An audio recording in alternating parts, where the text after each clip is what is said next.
سیدہ عائشہ صدیقہ رضی اللہ تعالی عنہ فرماتی ہیں نبی اکرم صلی اللہ علیہ وسلم غزوہ تبوک یا خیبر سے واپس تشریف لائے۔ میرے طاقچے پر ایک پردہ تھا، ہوا چلی اور پردے کا ایک کنارہ اٹھ گیا، وہاں میری گڈیاں یعنی کہ کھلونے پڑے ہوئے تھے۔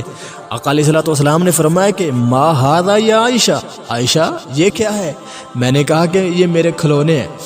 آقا علیہ الصلوۃ والسلام نے ان کے درمیان ایک گھوڑا دیکھا جس کے کپڑے کے بنے ہوئے 2 پر تھے، تو آقا علیہ الصلوۃ والسلام نے فرمایا کہ وما ھذا الذی اری وسطہن، کہ یا عائشہ یہ میں ان کے درمیان میں کیا دیکھ رہا ہوں؟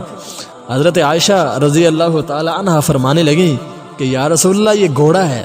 آقا علیہ الصلوۃ والسلام نے فرمایا کہ فرس اللہ جناحان، کیا گھوڑے کے بھی پر ہوتے ہیں؟ تو میں نے کہا کہ یا رسول اللہ صلی اللہ علیہ وسلم کیا آپ نے سنا نہیں ہے کہ حضرت سلیمان علیہ الصلوۃ والسلام کا ایک گھوڑا تھا جس کے کئی پر تھے؟ تو حضرت عائشہ فرمانے لگیں کہ اس پر آقا علیہ الصلوۃ والسلام اتنے ہنسے کہ آپ کی داڑھیں مبارکہ ظاہر ہونے لگیں، یعنی کہ آپ کی داڑھیں مبارکہ نظر آنے لگیں۔